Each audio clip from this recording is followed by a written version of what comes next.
Assalamualaikum warahmatullahi wabarakatuh.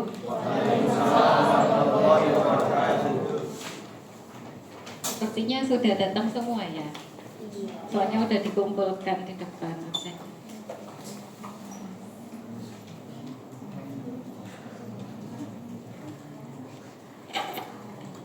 Tadi sebelumnya ada apa? Praktikum. Praktikum. Semua kelas. Oh enggak. Oke. Sebelum ke materi kita berdoa dulu sesuai dengan kepercayaan masing-masing. Semoga kita selalu diberi kemudahan dalam memahami ilmu. Berdoa mulai.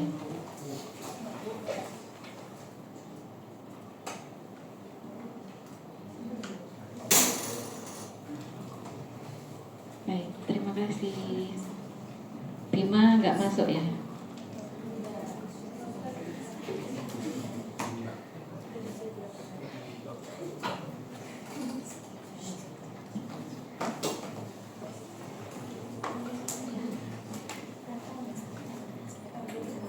Oke, mungkin untuk apa ya? Untuk lecture saya sudah banyak yang tahu, sudah banyak yang paham karena ini sepertinya di tutorial skenario 2 atau 1 bahkan. Ya, jadi lecture sore hari ini membahas tentang desain penelitian. Jadi desain penelitian kalau secara apa ya, adanya intervensi atau tidak itu dibagi menjadi 2. Ya, ada eksperimental dan observasional. Dan saya yakin sudah ada yang tahu. Kalau yang eksperimental itu seperti apa?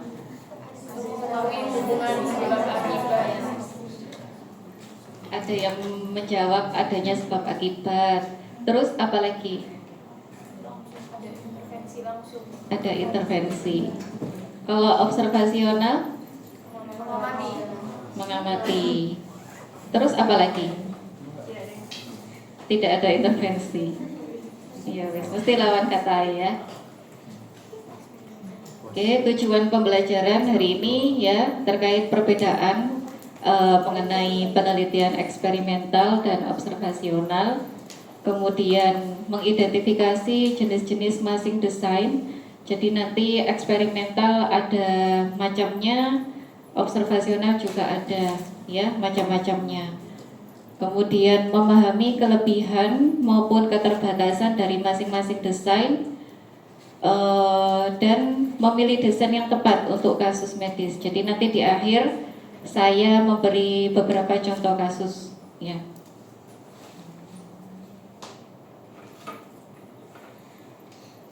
Untuk desain penelitian itu sendiri merupakan rancangan yang menuntun peneliti untuk memperoleh jawaban dari pertanyaan penelitian. Jadi biasanya di bab 1 itu kan ada rumusan masalah ya. Di situ ada pertanyaan terkait apa yang akan diteliti ya. Nah, untuk menjawab itu menggunakan desain penelitian. Yang cocok apa? Apakah menggunakan observasional atau eksperimental ya. Begitupun nanti ini kayaknya eksperimental karena ada intervensinya. Tapi eksperimental yang mana gitu, karena nanti ada jenis-jenisnya. Kemudian desain penelitian itu mencakup identifikasi masalah, pasti ya. Penelitian itu berawal dari masalah. Jangan diawali dengan judul, ya, karena belum tentu judul yang mungkin lagi tren itu sekarang sudah tidak jadi masalah, sudah teratasi, ya. Misalkan terkait COVID kan udah berlalu, gitu ya, udah nggak bisa lagi. Kemudian misalnya apalagi diare misalkan, belum tentu di tempat yang mungkin biasanya pengalaman sih kalau S1 itu paling gampang mencari contoh skripsinya orang misalkan ya. Nah, misal itu meneliti kejadian diare yang tinggi di desa X. Kemudian mau kalian angkat jadi penelitian atau skripsi di daerah Surabaya misalkan. Belum tentu itu akan menjadi masalah di Surabaya. Jadi kalau mau bikin penelitian itu berawal dari data masalah. Kalau ingin tahu misalkan tingkat kejadian penyakit hipertensi atau diabetes tahun 2024 bisa buka di laman Dinkes, ya, di situ ada. Kalau memang belum tercantum di Dinkes, bisa kalian mengajukan surat permohonan ke Dinkes, nanti akan dikasih datanya. Dari data itu nanti kalian cari yang tinggi itu kasus apa, gitu ya. Karena dulu saya belum ada pemikiran sampai ke sana, baru pada saat mau bimbingan diarahkan seperti itu. Jadi bisa nabung dari sekarang, mencari data masalah, gitu ya. Kalau sudah dapat data masalah itu udah 99% judul yang kalian ajukan di ACC, di Sempro. Tapi kalau pada saat Sempro ditanya kenapa mau meneliti tentang kasus ini gitu ya, terus kalian jawabnya karena saya pengen meneliti ini karena lagi tren, hanya seperti itu. Tapi tidak ada data masalah yang sebagai latar belakang kalian mengangkat topik itu sebagai bahan penelitian, gitu ya. Kemudian selain identifikasi masalah, ada perumusan hipotesis. Ada nggak tanpa hipotesis tapi bisa jalan? Berarti harus hipotesis semua. Iya, semuanya harus hipotesis. Atau boleh nggak pakai hipotesis?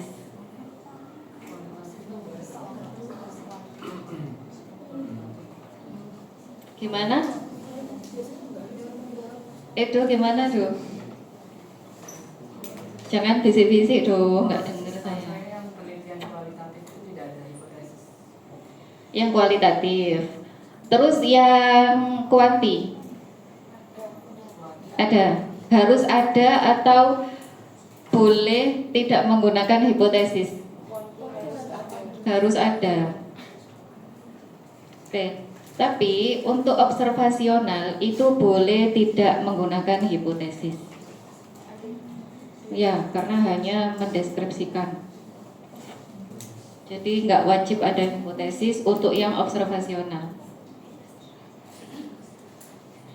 Oke, kemudian metode pengumpulan data, analisis data. Besok kalian praktek yang menggunakan SPSS.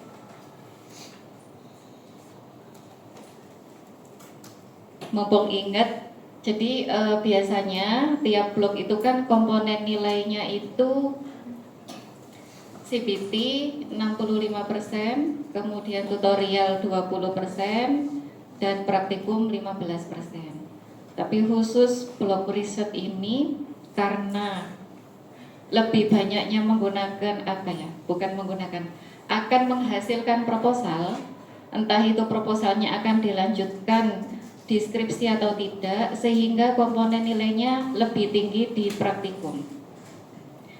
Jadi meskipun proposalnya ini ala-ala gitu ya, nggak lanjut ke skripsi, tolong poin-poinnya itu kalian pahami. Jadi pada saat ujian presentasi proposal itu bisa maksimal. Komponen nilai untuk praktikum 50%. CBT-nya 30, tutorialnya 20.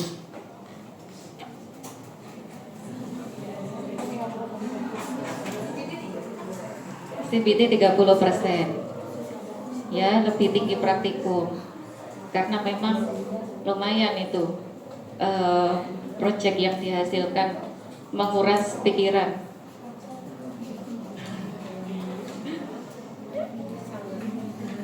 Banget katanya. Oke, selain kalian besok akan menganalisis data, kemudian tapi nggak tahu ya, kalau proposal sih nggak sampai menganalisis, tapi kalian pada saat praktikum kan ada tentang SPSS ya, itu akan diajari bagaimana caranya. Kemudian yang dari sekarang sudah berniat menggunakan joki untuk proposal atau skripsi, monggo silakan. Tapi pada saat ujian ya siap-siap gitu ya. Pasti ketahuan gitu. Yang pakai joki siapa, yang enggak siapa. Kemudian desain penelitian ini juga memiliki peranan sebagai alat untuk mengontrol berbagai variabel. Ya, jadi ada desain penelitian yang menggunakan variabel kontrol sehingga mengurangi bias. Nah, tadi ya desain penelitian ada dua. Kalau berdasarkan penelitian itu kuantitatif atau kualitatif ya. Kalau kuantitatif itu ada observasional dan eksperimental. Kemudian yang kualitatif kemarin sudah dapat dari Dr. Febrita.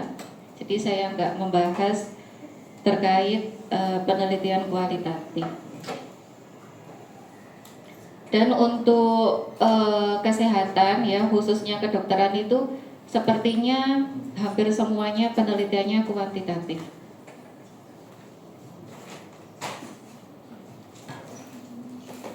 Nah, untuk desain penelitian observasional ini tidak ada intervensi, ya.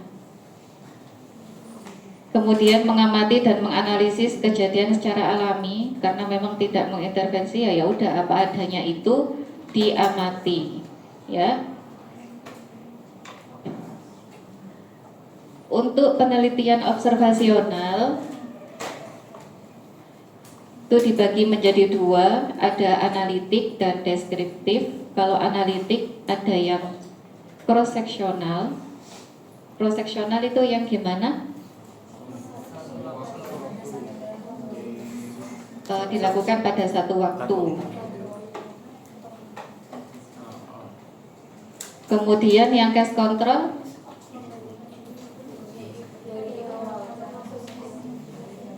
dari awal gimana? Membandingkan antara kontrol dan juga membandingkan antara kontrol dan yang intervensi. Tapi ini observasional. Kasus dengan kontrol. Ya, nanti kita bahas. Kemudian yang cohort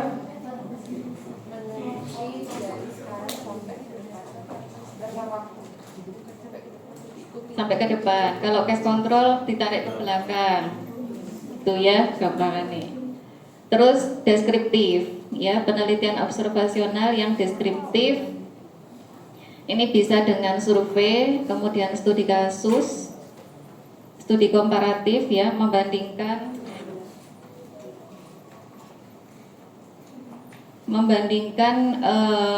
beberapa kasus di tempat yang berbeda. Kemudian studi prediksi, ini misalkan ditemukan sarang nyamuk yang cukup banyak sehingga diperkirakan kejadian DBD akan meningkat, seperti itu ya. Kemudian studi korelasi, hubungan antara variabel independen dan dependen. Kemudian studi evaluasi. Jadi studi evaluasi itu tujuannya untuk mengevaluasi penelitian yang sudah dilakukan. Itu.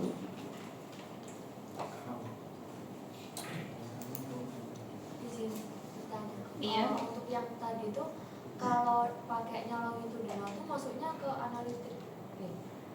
Longitudinal yang analitik. Terima kasih. Kemudian untuk tadi ya macam-macamnya observasional yang analitik, ada cross seksional. Jadi cross seksional itu dilakukan dalam satu waktu, tidak ada variabel kontrol. Tetapi kekurangannya biasnya akan banyak gitu ya, karena nggak ada variabel untuk mengontrol. Jadi bisa jadi ada faktor lain yang menyebabkan kasus itu terjadi.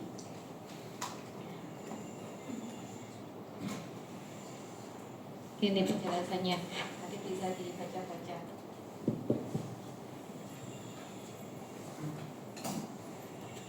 Selain itu, cross seksional juga tidak bisa menentukan hubungan sebab akibat, ya. Kemudian untuk case control itu bersifat retrospektif. Jadi kejadian yang sekarang itu ditarik ke belakang. Kira-kira kenapa kok terjadi kanker paru? Ya, misalkan nanti ada dua kelompok, kelompok kasus sama kelompok kontrol.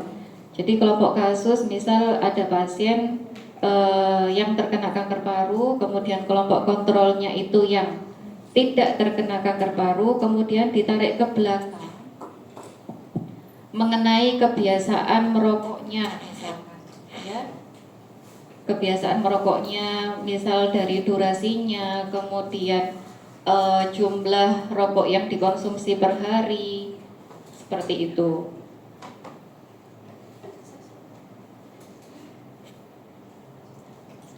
Kemudian untuk yang studi cohort, ini kalau untuk skripsi nggak cocok, ya. Tapi kalau kalian pengen maksa ya nggak apa-apa. Takutnya nanti jadi mahasiswa abadi gitu ya. Karena cohort ini butuh waktu yang cukup lama, bertahun-tahun. Jadi misalkan ada dua kelompok, kelompok kontrol dan kelompok perlakuan, kelompok kasus, gitu ya. Kemudian akan diamati, misalkan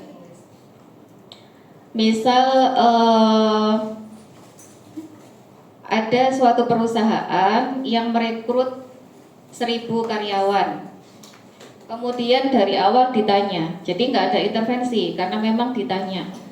Yang suka minuman manis siapa, yang nggak suka siapa, atau yang tidak biasa minum manis. Kemudian nanti dibagi ya, kelompok yang suka minum manis dan yang tidak suka minum manis. Kemudian diamati terus, dipantau terus selama 5 tahun misalkan, gitu ya. Diamati kecenderungan orang tersebut terkena diabetes, ya. Apakah minuman manis itu bisa mempengaruhi kecenderungan orang itu akan terkena diabetes, seperti itu. Jadi diamati selama bertahun-tahun tanpa ada intervensi. Memang murni orang itu melakukan kebiasaan seperti itu. Nah, cohort ini karena butuh waktu yang lama, jadi kurang efektif kalau untuk yang mengejar waktu yang cepat dan membutuhkan biaya yang lumayan tinggi. Nah, ini ada macam-macamnya studi cohort. karena saya rasa kalau untuk S1 kayaknya nggak ada yang meneliti kohort, jadi ini hanya untuk kalian ketahui aja ya, nanti dibaca-baca. Itu tadi mengenai desain penelitian yang observasional. Sekarang kita akan bahas terkait desain penelitian yang eksperimental. Eksperimental berarti ada intervensi ya. Kemudian tujuannya untuk mengetahui sebab akibat.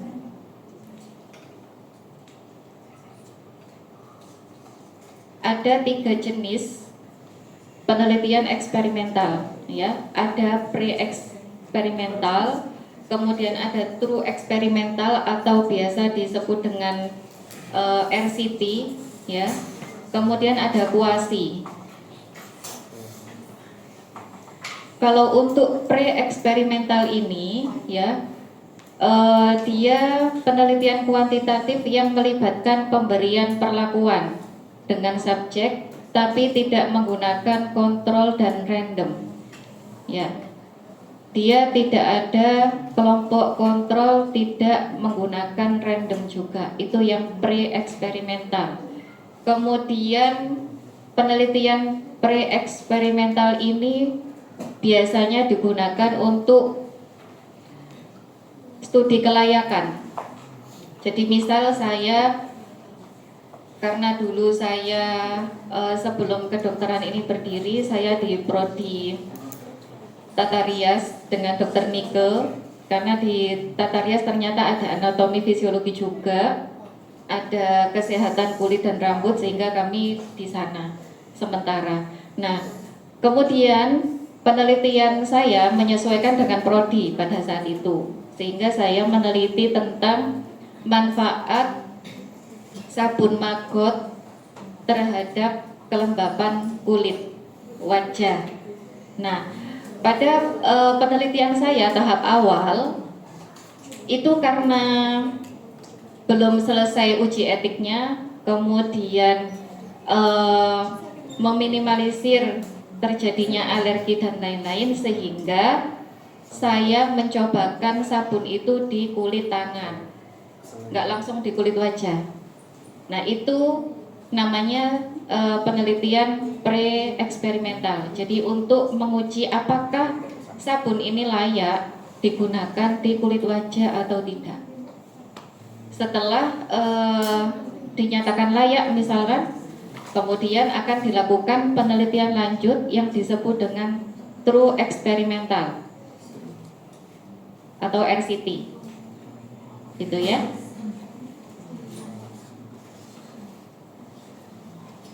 Ini ciri-ciri pre-eksperimental, tetap ada intervensi, kemudian tidak ada kelompok kontrol dan tidak random. Biasanya melibatkan satu kelompok saja kalau yang pre-eksperimental, karena hanya ingin melihat apakah ini layak dilanjutkan atau tidak. Kemudian yang kedua ada RCT, Randomized Control Trial, atau True Eksperimental, jadi sama aja. Kalau yang RCT ini ada kelompok kontrol dan ada kelompok kasus atau intervensi. Kelompok kontrol ini bisa nggak dikasih apa-apa atau dikasih intervensi tapi isinya placebo, gitu ya. Jadi nggak ada pengaruh apapun. Supaya apa? Tujuannya biasanya dikasih placebo. Terkadang itu kan perlakuan itu mempengaruhi persepsi orang, gitu ya. Oh, mungkin karena saya kemarin disuntik sesuatu, gitu ya. Kan nggak tahu dalamnya apa, isinya apa. Jadi itu mempengaruhi pikirannya itu. Dia sembuhnya karena disuntik misalkan. Kemudian yang kelompok satunya nggak dikasih apa-apa, lah itu merasa dia sehat terus. Tapi kalau misalkan kedua kelompok itu dikasih intervensi berupa suntikan, tetapi yang kelompok kontrol itu ternyata isinya placebo, Itu kan secara persepsi nanti nggak ada bias di situ ya. Kalau misalkan yang kelompok kontrol nggak dikasih apa-apa, takutnya terjadi bias di situ, yaitu persepsi. Persepsi bisa menjadi faktor perancu gitu, sehingga biasanya kelompok kontrol itu dikasih placebo seperti itu. Kemudian yang ketiga ada kuasi eksperimental, biasanya disebut eksperimental semu ini ya. Ini merupakan jenis penelitian yang melibatkan pemberian intervensi tetapi tidak random. Kalau yang true eksperimental atau RCT tadi dia ada randomisasi ya. Ada randomisasi, ada kontrol. Kalau yang kuasi itu ada kontrol tetapi tidak random. Kalau yang pertama tadi pre, tidak ada kontrol dan tidak random. Ya, jadi harus tahu perbedaannya. Biasanya kuasi ini misalkan mau meneliti pengaruh edukasi gizi pada anak SD misalkan ya. Nah, kelompok yang satu, misal kelas A itu dikasih edukasi dulu. Jadi maaf, diminta isi kuesioner dulu ya untuk menilai pretestnya, kemudian dikasih edukasi, baru nanti diminta untuk mengisi kuesioner lagi untuk post-testnya. Sedangkan yang kelas 2 misalkan tadi kelas 1, yang kelas 2 tidak diberi edukasi gizi misalkan. Nanti dibandingkan apakah ada pengaruh edukasi gizi terhadap pengetahuan siswa SD dalam memahami makanan yang sehat misalkan seperti itu. Jadi sudah ada pembagian dari awal, memang pembagiannya kelas kelas 1 dan kelas 2.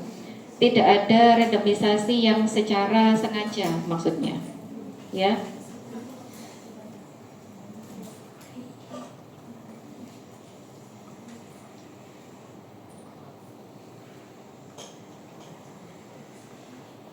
Oke, sampai sini ada pertanyaan sebelum kita ke studi kasus? Karena lebih enak langsung ke contoh kasus aja atau skenario.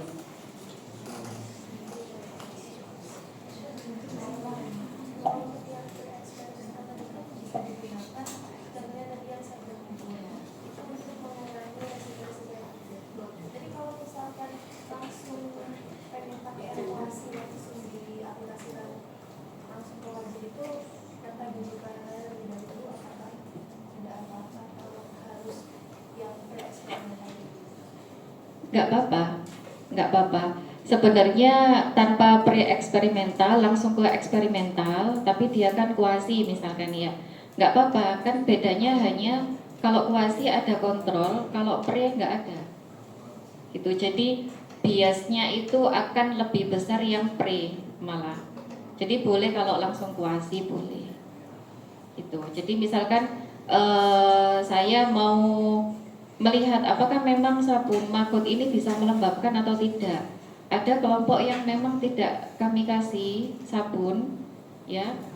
Atau kemarin saya menggunakan ini untuk kontrolnya, sabun yang memang sudah ada di pasaran, yang memang untuk melembabkan kulit, gitu. Kemudian kelompok satunya itu kami oleskan sabun dari Magot. Jadi nanti dibandingkan seperti itu. Bisa. Ada yang mau tanya lagi? Kalau nggak ada langsung ke studi kasus ya. Yang mau jawab angkat tangan dulu.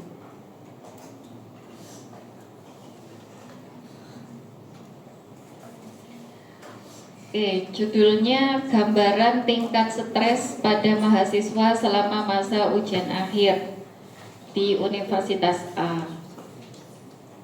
Jadi gambaran singkatnya ya. Di sini Butika melakukan penelitian yang bertujuan untuk menggambarkan tingkat stres yang dialami mahasiswa selama masa ujian. Butika menyebarkan kuesioner ke 300 mahasiswa dari berbagai fakultas di Universitas A. Penelitiannya tidak mencari hubungan antar variabel, hanya bertujuan mendeskripsikan kondisi kesehatan mental. Ini termasuk desain penelitian yang apa dan alasannya. Yang mau jawab angkat tangan dulu.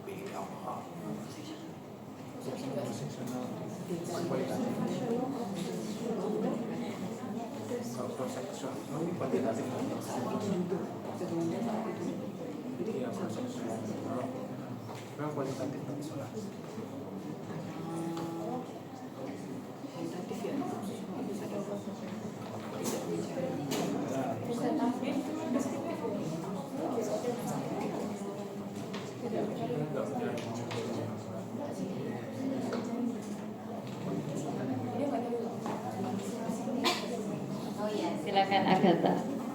Izin menjawab Bu. Jadi untuk ini kan hanya gambaran atau profil. Jadi untuk studinya studi observasi. Untuk untuk desain penelitiannya itu tadi yang cross sectional soalnya hanya di masa ujian akhir. Nah tapi dia adalah observasi yang tanpa hipotesis karena hanya mendeskripsikan misalkan ternyata dari jumlah responden berapa persen yang mengalami stres, berapa persen yang mengalami gangguan kesehatan mental. Berarti ini yang apa? Observasional. Observasional yang apa?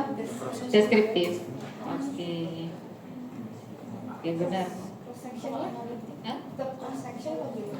Cross sectional kan masuknya di analitik. Oh iya.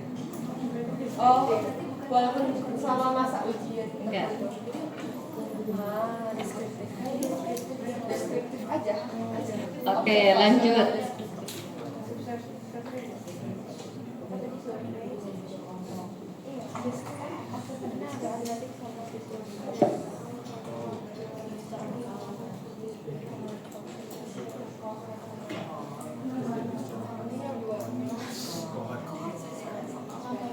Yang mau jawab angkat tangan dulu.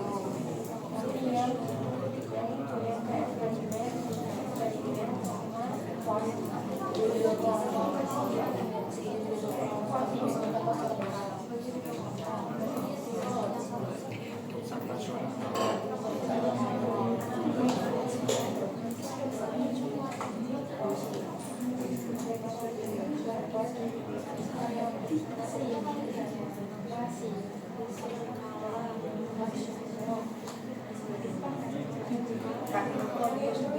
awal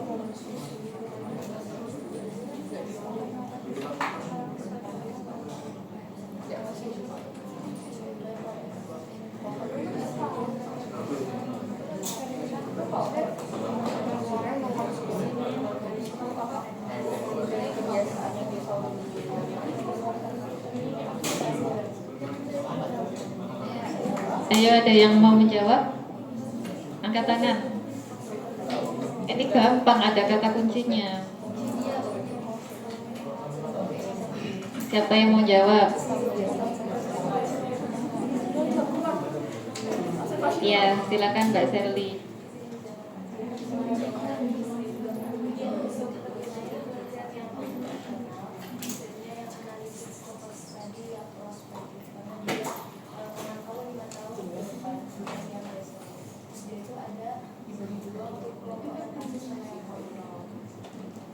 Oke, jadi ini termasuk cohort ya. Inilah ada kata kuncinya selama 5 tahun. 5 tahunnya ke depan bukan ke belakang. Ya. Lagi.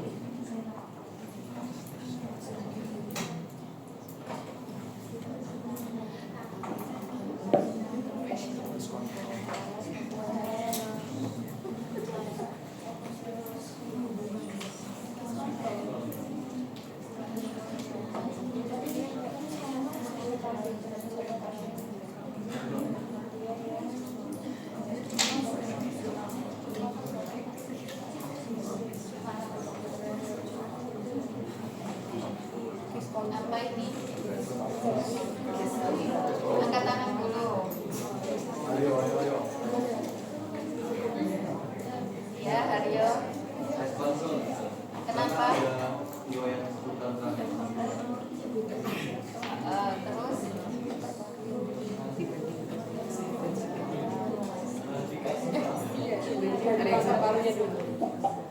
Mungkin di sini yang digarisbawahi mewawancarai, jadi bersifat retro, ya, menanyakan yang pernah terjadi, gitu ya. Itu kata kunci di case control. Kalau ini apa?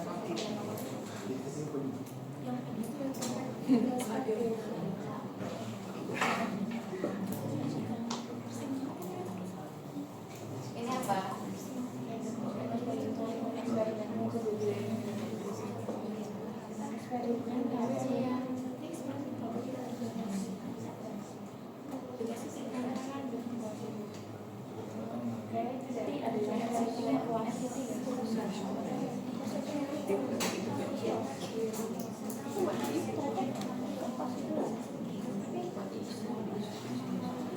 Yang mau jawab angkat tangan.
Siapa mau jawab? Afi. Siapa ganti? Ya.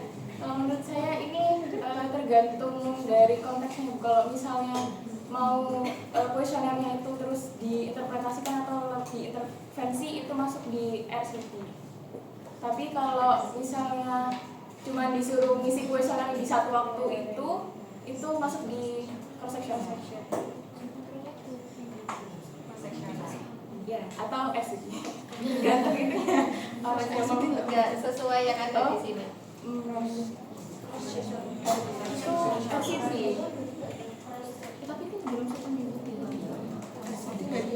Berarti 1 minggu dia ngapain? Dalam 1 minggu yang RCT.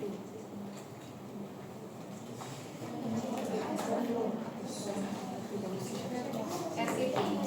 Kalau RCT ada kelompok kontrol. Ini ada gak kelompok kontrolnya? Gak ada. Cross seksional. Oke. Lanjut.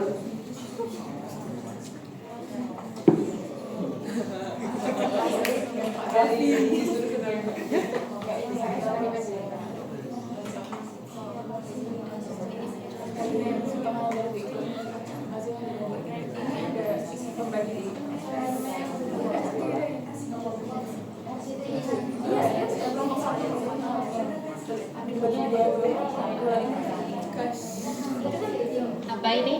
Angkat tangan. Oh. Ya. Ini RCT atau True Experimental. Ada kelompok kontrol, kemudian ada random. Ya. Ini terakhir. Kok tahu? Ada itu. Iya. Berbeda. Karena sudah ada pembagian kelasnya, jadi nggak perlu randomisasi. Ini kuasi.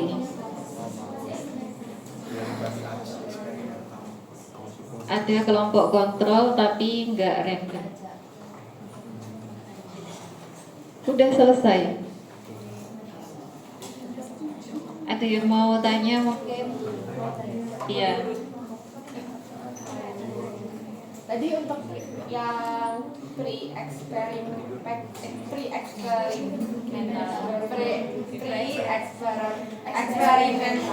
Nah, itu untuk judulnya apakah dia mengikuti RCP-nya atau seperti apa? Kayak kalau tadi kan ibu Judul di penelitiannya. Dia mirip dengan kuasi. Judulnya mirip dengan kuasi atau true eksperimental. Jadi kalau dari judul itu hampir sama yang eksperimental. Yang membedakan nanti di bab 3 metode penelitiannya. Bagaimana kalian mendesain penelitian itu. Kalau misalkan di bab 3-nya nggak ada kelompok kontrol dan nggak random, berarti dia di pre.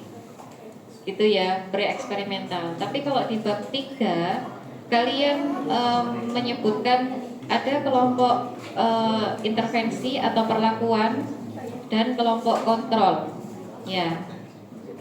Dan pada pengambilan sampel itu dilakukan teknik random. Nah, berarti itu true eksperimental. Yang membedakan hanya di bab 3-nya nanti. Kalian menarasikan gimana? Jangan sampai kalian di situ menyebutkan penelitian ini menggunakan desain penelitian true eksperimental, tetapi di situ kalian menyatakan kalau tidak random, berarti salah. Kalau nggak random kan kuasi, gitu. Bisa dipahami? kalau misalkan tadi yang seperti yang ibu contohkan sabun mabuk untuk kelembapan wajah, tapi untuk eksperimentalnya di tangan itu seperti itu bagaimana? Misalkan kalau judul sama, misalkan bedanya kuasi dengan pre. Di bab 3 saya tidak menyebutkan adanya kelompok kontrol, berarti itu penelitiannya pre eksperimental. Tapi kalau di bab 3-nya saya menyebutkan ada kelompok kontrol, di mana kelompok kontrol akan diberikan sabun merek apa X, misal merek Pond's gitu ya, yang dapat melembabkan kulit gitu. Kemudian yang kelompok perlakuan diberi sabun Margot, berarti itu kuasi. Walaupun tempat pengujiannya beda. True eksperimental kan tadi semuanya di wajah. Kalau kuasi bisa di tangan, kuasi juga di tangan. Tapi yang membedakan, kalau kuasi itu ada kelompok kontrol, kalau pre nggak ada. Hanya satu kelompok aja. Satu kelompok dan itu dikasih sabun Margot. Kalau true berarti penggunaan sabunnya di wajah. Gitu. Gimana? Masih bingung di mana? Nggak apa-apa kalau masih bingung. Di situ misal di judulnya ya Analisis efektivitas sabun Margot terhadap kelembapan kulit wajah. Ada wajahnya, mesti ada kata wajah di judulnya. Tetapi di desain penelitian, di metode penelitian, itu kalian menyatakan pada penelitian tahap ini perlakuan dilakukan pada kulit tangan dikarenakan belum adanya uji etik dan tes alergi, ya, yang bertujuan untuk meminimalisir terjadinya alergi pada kulit wajah, karena kulit wajah itu kan lebih sensitif dan lain sebagainya, seperti itu. Jadi nanti kan bisa dilihat, oh ini judulnya pengen meneliti manfaat sabun ini untuk kulit wajah, tetapi di desainnya itu masih dilakukan di kulit tangan, berarti itu kuasi. Karena ada kontrol, kalau ada kontrol ya. Kalau nggak ada kontrol berarti pre-eksperimental.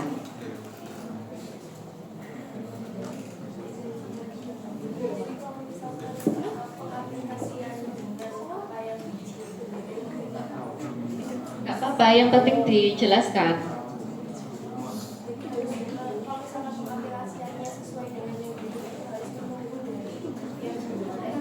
Iya, harus melalui uji etik dulu, kemudian harus ada tes alergi dulu.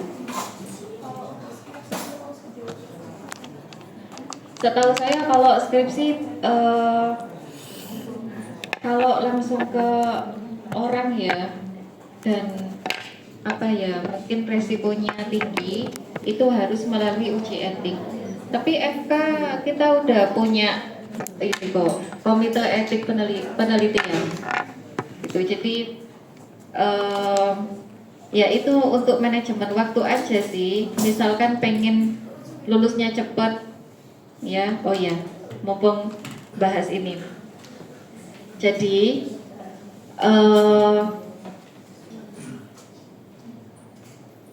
Permen 53 yang terbaru itu di situ menjelaskan S1 kedokteran itu ditempuh selama 4 tahun atau 8 semester itu. Sedangkan peraturan yang sebelumnya itu 7 semester. Sehingga skripsi yang awalnya di semester 7 itu kami taruh di semester 8. Tetapi khusus untuk proposal dan skripsi ini bisa diambil lebih maju untuk mahasiswa yang memenuhi syarat, misalkan nilainya di atas B+ misalkan. Besok untuk kebijakan tertulisnya akan kami share. Ya, jadi proposalnya itu turun ke semester 7, kemudian skripsi turun ke semester 8. Tetapi untuk mahasiswa yang memenuhi kriteria,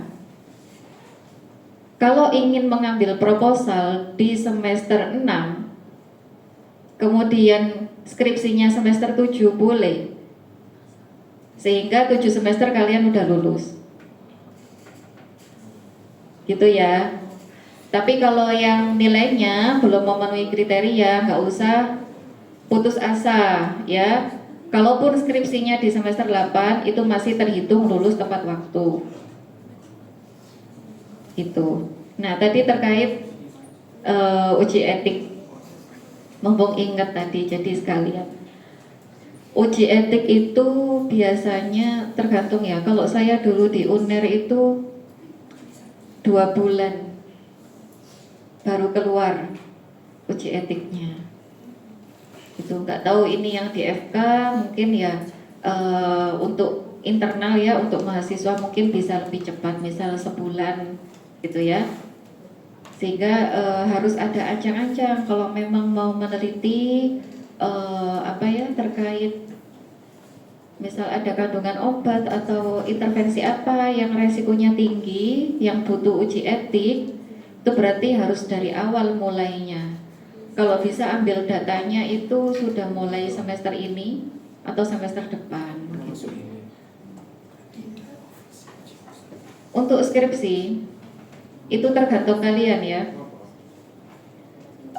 Maksudnya gini, kalian kalau pengen meneliti tentang sesuatu yang sedang tren, menarik, misalkan stem cell gitu ya, boleh. Kalau memang kalian sudah bisa memperkirakan, oh ini dalam 4 bulan sudah selesai, ya monggo. Kalau memang dirasa kok kayaknya butuh waktu lama ya, jangan meneliti tentang itu. Ini terkait strategi aja kalau mau lulus cepat. Tuh. Karena dulu saya sama teman-teman waktu saya masih S1, itu saya termasuk yang cepat karena saya mengambil yang memang intervensinya itu enggak langsung ke manusia. Jadi saya meneliti tentang giginya yang sudah dilepas tapi masih usianya kurang dari 1 minggu. Jadi saya beli di praktek-praktek gigi itu sehingga saya bisa meneliti di malam hari misalkan. Itu kan bisa menghemat waktu. Sedangkan teman saya ada yang misalkan dengan orang ya kan butuh janjian dulu. Belum lagi nanti kalau jadwal kuliahnya padat ya, jadi mundur lagi. Jadi itu strategi aja. Jadi waktu itu teman-teman saya baru mau perlakuan ke hewan coba, saya udah jilid skripsi. Karena saya mikir dengan jadwal yang padat, kemudian kalau harus apalagi di luar kota ya, saya kan kuliahnya di Semarang, saya nggak kenal orang sana, kemudian untuk gimana caranya mengumpulkan di suatu tempat, saya kasih kuesioner itu butuh waktu, butuh effort yang lebih tinggi. Kemudian karena keunggulan prodi kita kan sport medicine, sehingga diharapkan 30% dari angkatan kalian itu menelitinya diarahkan ke sport medicine. Jadi misalkan tadi Mbak Nabila Atifah konsul ke Dokter Endang terkait apa? Aktivitas ibu hamil atau apa? IMT sama BPLN. Itu bisa diarahkan ke sport medicine. Jadi misalkan kelompok yang pertama itu ibu hamil yang mengikuti senam hamil. Kemudian kelompok yang kedua ibu hamil yang tidak mengikuti senam hamil, misalkan aktivitasnya kurang. Itu nanti dibandingkan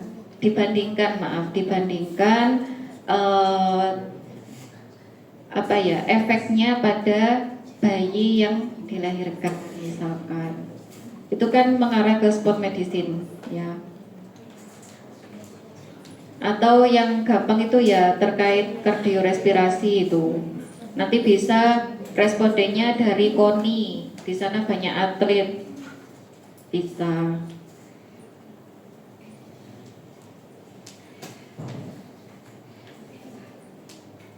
Ada yang mau ditanyakan atau disampaikan?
mumpung ini kumpul semua, kemarin kan ada info terkait summer course.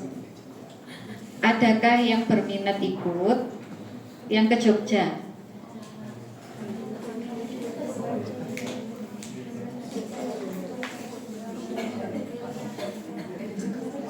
Terkait biaya pendaftaran dan transportasi insya Allah akan di cover. Jadi tinggal uang jajan aja yang sendiri. Dan ini dipilih dua mahasiswa. Silakan daftar aja, nanti akan diseleksi oleh tim. Kalau ada yang berminat segera menghubungi Bu Dini ya.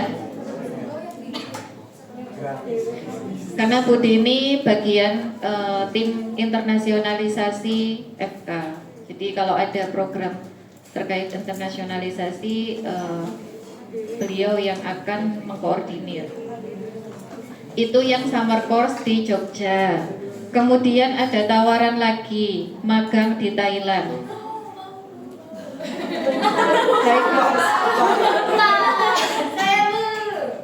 Aifa dari kemarin mau bilang ke Bu Dini biar segera didatang. Paling sekitar 1 bulan dan itu pas libur semester Juli.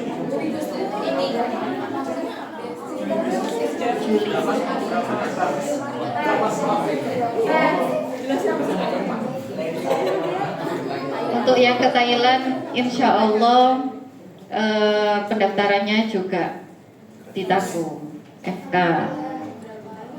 2 orang. Daftar aja dulu ke Bu Dini ya. Segera mendaftar. Kemarin sudah ditanyain Bu WD1, belum ada yang mendaftar dok. Saya segera mendaftar ya. Jadi besok Juli itu rencananya mahasiswa kita ke sana 2 orang, kemudian mahasiswa mereka ke sini 2 orang. Gitu ya, student exchange.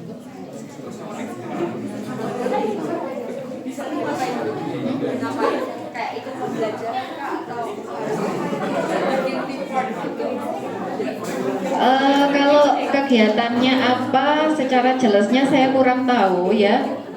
Tapi gini, sebenarnya itu kegiatan magangnya Fakultas Pendidikan. Jadi mereka sudah biasa mengirimkan mahasiswa ke sana, sudah ada kerjasama. Dan ini program MBKM itu loh, ya, 3 bulan. Nah kalau mahasiswa kedokteran 3 bulan, nanti mereka nggak libur dan liburnya hanya nggak sampai 2 bulan kan kalau kedokteran gitu. Sehingga kami menyampaikan mungkin kalau kedokteran ikut hanya 1 bulan. Nah itu nanti sistemnya bagaimana? Apakah ikut yang sedang KKN Fakultas Pendidikan? Jadi misal di suatu daerah nanti anak kedokterannya yang bagian kesehatannya atau gimana? Seperti penyuluhan gitu ke warga setempat, pemeriksaan TTV misalkan. Nanti mungkin akan disampaikan Bu Dini ya kegiatannya apa di sana. Selain Haifa siapa yang pengen? Nabila tuh keluar terus. Nggak betah di Indonesia kayaknya. Kabur aja. Ya nanti langsung menghubungi Bu Dini ya. Yang ikut ke Jogja silahkan. Yang ikut ke Thailand silahkan.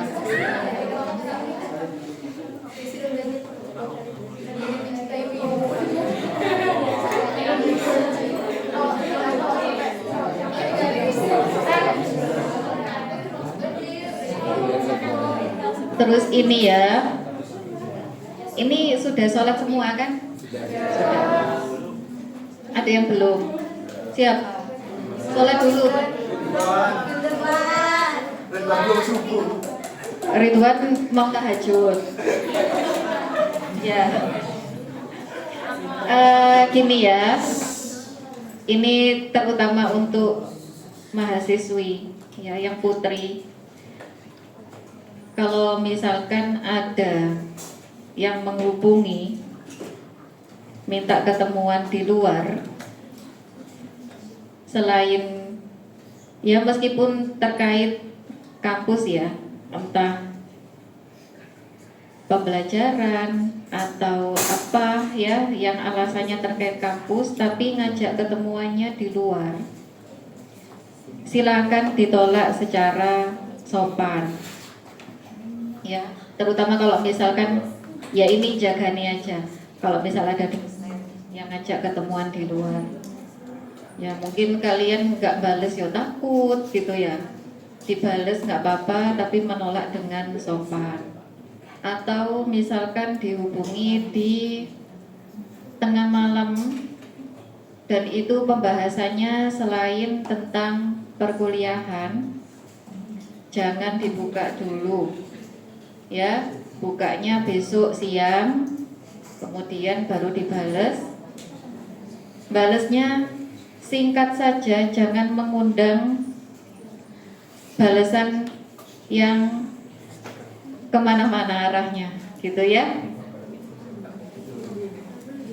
Kenapa saya bilang seperti ini? Karena kemarin ada pengarahan dari PPIS itu loh, tahu ya, PPIS UNESA, apa sih itu? Pencegahan dan penanggulangan isu strategis. Tuh, laporan tahun 2024 kekerasan seksual pada mahasiswa masih tinggi. Pelakunya bisa dari dosen, dari sesama mahasiswa maupun dari luar. Ada dari Tendik juga. Alhamdulillahnya dari laporan itu FK 0, tidak ada kasus, dan semoga kedepannya tidak ada kasus gitu ya di FK. Makanya saya pesan, kalau memang saya tahu ya kalau di kedokteran itu ada ketakutan, kalau nggak bales takutnya nanti jadi titenan sampai koas gitu ya.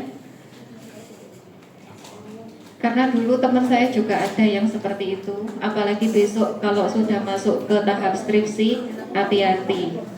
Kalau dosennya hanya mau membimbing kalau di luar, misalkan di hotel atau di apartemen, silahkan segera lapor ke saya.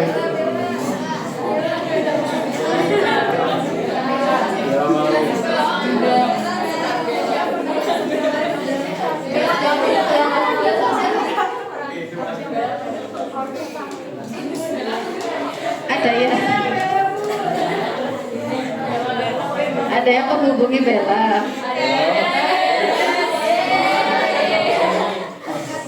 Kampaknya Ada tak? Ada yang ngajak ketemu? Oh enggak.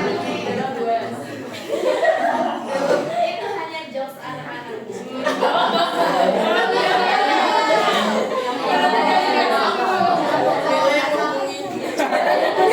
Loh, kok malah Bella yang menghubungi? Iya. Gitu ya. Biasanya yang agak rawan itu pas skripsi. Tuh. Ya. Ya, nggak usah takut, langsung lapor ke saya, ya. Nggak mungkin nanti dosennya juga langsung kami beri apa ya,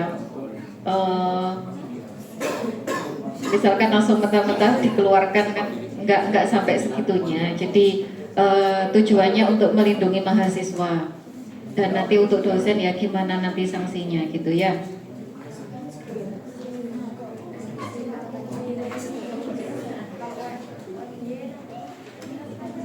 Tapi sampai sejauh ini nggak ada kan? Aman ya? Oke. Termasuk besok misalkan pas koas. Koas kalian itu nggak mesti di rumah sakit BDH, bisa di rumah sakit lainnya. Ya, kalau ada tanda-tanda yang mencurigakan, silakan segera lapor. Kalau nggak ke saya ya ke DPA, monggo. Gitu, yang kalian nyaman aja. Tuh. Sudah, ada yang mau disampaikan enggak? Besok ada lecture-nya Bu Dini. Jam berapa? Oh, jam 7 lagi. Besok insya Allah akan di-share Bu Dini terkait kerangka proposal. Jadi minggu ketiga ini kalian harus mengisi poin berapa sampai poin berapa. Itu untuk bekal kalian bimbingan ke dosen. Jadi pada saat bimbingan ke dosen itu jangan hanya kosongan ya. Terus cuma bilang saya pengennya mengangkat masalah diabetes sih dok gitu. Terus gimana rencananya? Desainnya apa gitu. Terus kalian masih bingung.